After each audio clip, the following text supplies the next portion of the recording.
പൂർത്തിയായിട്ടില്ല. മലപ്പട്ടത്തേക്ക് നമുക്ക് പോകാം. നേരത്തെ അവിടെ സംഘർഷഭരിതമായ ഒരു സാഹചര്യം ഉണ്ടായിരുന്നു. ടി.കെ. ഗോവിന്ദൻ അവിടെ എത്തിയിട്ടുണ്ട്. അർജുൻ കല്യാട് വിവരങ്ങളുമായി നമ്മളോടൊപ്പമുണ്ട്. അർജുൻ, അവിടേക്ക് ടി.കെ. ഗോവിന്ദൻ എത്തിയിരിക്കുന്നു. അവിടുത്തെ സംഘർഷാത്മകമായ സാഹചര്യമൊക്കെ അവസാനിച്ചിരുന്നു അല്ലേ? നേരത്തെ ഈ സംഘർഷമൊക്കെ അവസാനിച്ചിരുന്നതാണ്. ഇപ്പോൾ ടി.കെ. ഗോവിന്ദൻ തളിപ്പറമ്പിൽ UDF പിന്തുണയോടുകൂടി മത്സരിക്കുന്ന സ്വതന്ത്ര സ്ഥാനാർത്ഥി ടി.കെ. ഗോവിന്ദൻ ഈ പറയുന്ന ബൂത്തിലേക്ക് രാമർ ഗുരു മെമ്മോറിയൽ UP സ്കൂളിലേക്ക് എത്തിയിരിക്കുകയാണ്. ഇവിടെ ഈ ടി.കെ. ഗോവിന്ദൻ എത്തുന്ന സമയത്ത് CPM പ്രവർത്തകർ ഒരു ഭാഗത്ത് തമ്പടിച്ച് നിൽക്കുന്നുണ്ടായിരുന്നു. അവിടെ ഈ പ്രവർത്തകർ ടി.കെ. ഗോവിന്ദനെ കൂകി വിളിക്കുകയും ഇത്തരത്തിൽ മോശമായ രീതിയിൽ സംസാരിക്കുന്നതൊക്കെ നമ്മൾ കണ്ടതാണ്. ഇപ്പോൾ പോലീസ് ഉദ്യോഗസ്ഥരോട് സംസാരിക്കുന്നതാണ് നമ്മൾ ദൃശ്യങ്ങളിൽ കാണുന്നത്. ടി.കെ. ഗോവിന്ദനും അദ്ദേഹത്തിൻ്റെ ഭാര്യ KP രമണിയും അദ്ദേഹത്തോടൊപ്പമുണ്ട്. ഈ ബൂത്തുകളിൽ അദ്ദേഹം സന്ദർശനം നടത്തുകയാണ്. ഈ പറയുന്ന ബൂത്തുകളിൽ ഈ ടി.കെ. ഗോവിന്ദൻ്റെ വീട് ഉൾപ്പെടുന്ന പ്രദേശത്തെ ബൂത്ത് കൂടിയാണ് ഈ പറയുന്ന പ്രദേശം ഉൾപ്പെടെ. എന്തായാലും ഈ ബൂത്തിലേക്ക് ഇപ്പോൾ ഈ പറയുന്ന രീതിയിൽ സന്ദർശനം നടത്തുകയാണ്. ടി.കെ. ഗോവിന്ദൻ ഈ ബൂത്തുകളിലേക്ക് എത്തി സന്ദർശനം നടത്തുകയാണ്. ഇപ്പോൾ ഈ പറയുന്ന പ്രദേശത്ത് CPM പ്രവർത്തകർ ബൂത്തിന് സമീപത്ത് തമ്പടിച്ച് നിൽക്കുകയും ടി.കെ. ഗോവിന്ദൻ സ്ഥലത്തേക്ക് എത്തിയ സമയത്ത് കൂകി വിളിക്കുകയും ഒക്കെ ചെയ്യുന്നത് നമ്മൾ കണ്ടതാണ്. ഈ പറയുന്ന പ്രദേശത്ത് ഇപ്പോഴും സംഘർഷഭരിതമായ അല്ലെങ്കിൽ സംഘർഷ സാധ്യത തന്നെ നിലനിൽക്കുകയാണ്.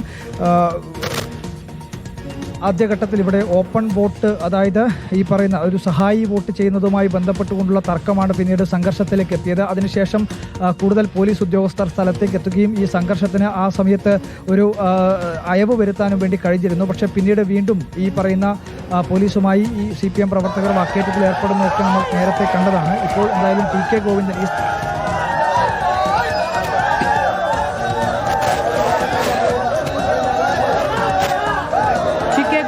അവിടെ മലപ്പുറത്തേക്ക് എത്തിയപ്പോൾ അവിടെ നിന്നുള്ള ആളുകൾ കൂകി വിളിക്കുന്നു.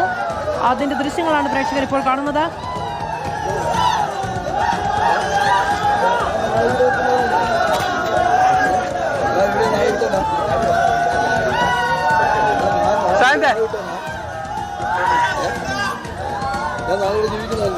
ഇവരെല്ലാം ഞാൻ ഒന്നും ജീവിക്കണ്ടല്ലേ?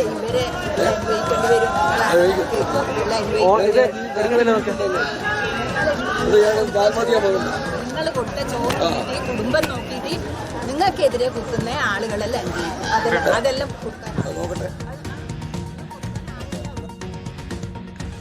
മലപ്പുറത്ത് നേരത്തെ പ്രശ്നഭരിതമായിരുന്ന ആ ബൂത്തിലേക്ക് ടി.കെ. ഗോവിന്ദൻ, തളിപ്പറമ്പിലെ സ്ഥാനാർത്ഥി ടി.കെ. ഗോവിന്ദൻ എത്തിയിരുന്നു. ടി.കെ. ഗോവിന്ദന്റെ ഒപ്പം KP രമണി കൂടിയുണ്ട്. രണ്ടുപേരും എത്തിയ സമയത്താണ് അവിടെ ആളുകൾ കൂക്കി വിളിച്ചത്. വ്യത്യസ്ത രാഷ്ട്രീയ അഭിപ്രായങ്ങളുള്ള ആളുകളായിരിക്കണം സ്വാഭാവികമായും അങ്ങനെ ഉണ്ടാകുന്നത്. അവർ കടന്നു പോവുകയാണ്. ടി.കെ. ഗോവിന്ദന് പിന്നാലെ CPIM വിട്ട് കോൺഗ്രസിന്റെ ഭാഗമായി രമണിയും മാറിയിരുന്നു. ഏതായാലും രണ്ടുപേരും ഒന്നിച്ചാണ് ഇപ്പോൾ ഈ ഒരു സംഘർഷ സാഹചര്യം നിലനിന്ന ബൂത്തിലേക്ക് എത്തിയിരിക്കുന്നത്. അവിടെ പോളിംഗ് ബൂത്തിനകത്തേക്ക് എത്തി. അവിടെ പോളിംഗ് ബൂത്തിൽ പക്ഷേ നമുക്ക് കാണാൻ കഴിയും ഇപ്പോഴും നീണ്ട നിര അവിടെ തന്നെയുണ്ട്.